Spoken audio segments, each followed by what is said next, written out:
ಈ ಮನೆ 1 BHK ಆಗಿದ್ದು ಬೆಡ್ರೂಮ್, ಹಾಲ್, ಕಿಚನ್ ಹಾಗೆ ವಾಶ್ರೂಮ್ ಏರಿಯಾಗೆ ಕೂಡ UV ಫೋಮ್ ಶೀಟ್ ನ ಯೂಸ್ ಮಾಡಿದ್ದಾರೆ. ಕಿಚನ್ ಏರಿಯಾನ ತೋರಿಸ್ತೀನಿ ಬನ್ನಿ. ಕಿಚನ್ ಅಲ್ಲಿ ಸೆಲೆಕ್ಟ್ ಮಾಡಿರೋ ಶೇಡ್ ಬ್ಲ್ಯಾಕ್. ಹಾಗೆ hall area,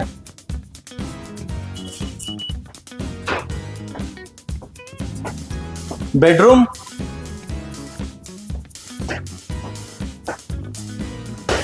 ಬೆಡ್ರೂಮ್ಗೆ white marble with golden flame ನ ಯೂಸ್ ಮಾಡಿದ್ದಾರೆ. ಇಂಟ್ರೆಸ್ಟಿಂಗ್ ಏನಂದ್ರೆ ಇವನ್ ವಾಶ್ರೂಮ್ ಅಂದ್ರೆ ವಾಟರ್ ಲಾಗಿಂಗ್ ಏರಿಯಾದಲ್ಲಿ ಕೂಡ UV ಫೋಮ್ ಶೀಟ್ ನ ಯೂಸ್ ಮಾಡಿದ್ದಾರೆ.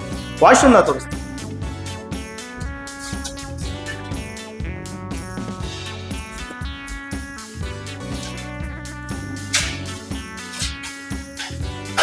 ಇದೇ ತರ ಇಂಟೀರಿಯರ್ ಡೆಕೋರೇಟಿವ್ ಪ್ರಾಡಕ್ಟ್ಸ್ ನಿಮಗೂ ಬೇಕಿದ್ರೆ ವಿನ್ಸಿಯರ್ ಟ್ರೇಡರ್ಸ್ ಬೆಂಗಳೂರಿಗೆ ಬನ್ನಿ ಅಥವಾ ಸ್ಕ್ರೀನ್ ಮೇಲೆ ಕಾಣ್ತಾ ಇರೋ ನಂಬರ್ಗೆ ಕಾಂಟ್ಯಾಕ್ಟ್ ಮಾಡಿ. Thank you.